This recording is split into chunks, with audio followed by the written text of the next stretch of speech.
ঘোরাবো এখানে এক পেজ ঘোরানোর পর এটা আস্তে আস্তে প্রেসার দিতে থাকবে।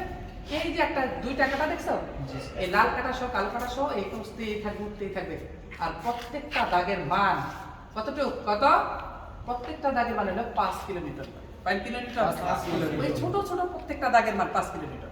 এটা দেখবো যে 200-তে চলে যাবে, 240-এ চলে যাবে, কি এটা ফেরত আসবে। এমন এই পর্যন্ত উঠার পরে দেখবা দম করে গুঁড়া হয়ে গেছে, এটা কোনো শক্তি নাই। তখন আমরা কি করবো, এটা ফেলে দিব। এখানে যে মান নির্দেশ করছে সেটা হলো আমাদের কিসের মান, বলের মান। ইটের উপর কতটুকু চাপ দিচ্ছে। তাহলে যেটা ক্ষেত্রফল আছে, যে টোটাল চাপকে ক্ষেত্রফল দ্বারা ভাগ করলে কেজি পার ইঞ্চি স্কয়ার, কিলোমিটার পার ইঞ্চি স্কয়ার, এটা চাপ শক্তি বের হয়ে যাবে। ক্লিয়ার? বুঝতে পারছো? আমরা করবো কি, এটাকে পেস্ট দ্বারা রেখে রেখে এখানে দিয়ে এটার সাথে এটা লাগাই দিব। দেওয়ার পর কি করবো, এটাকে অফ করে দিব। এটাকে অফ করে দিলাম, হাইড্রোলিকটা নিচে নামায় দিলাম। এরপর আমরা এটাকে এইভাবে এক প্যাচ ঘোরাবো। কয় প্যাচ? এক প্যাচ ঘুরাইলে তখন এটা চাপ অফ।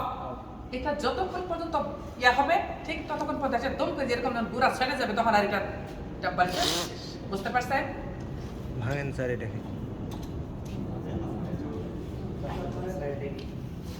এটার নাম হলো ইউনিভার্সাল টেস্টিং মেশিন অথবা ইউনিভার্সাল কম্প্রেসিভ টেস্টিং মেশিন।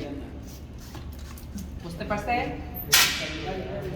তাহলে আমরা দেখাবো না।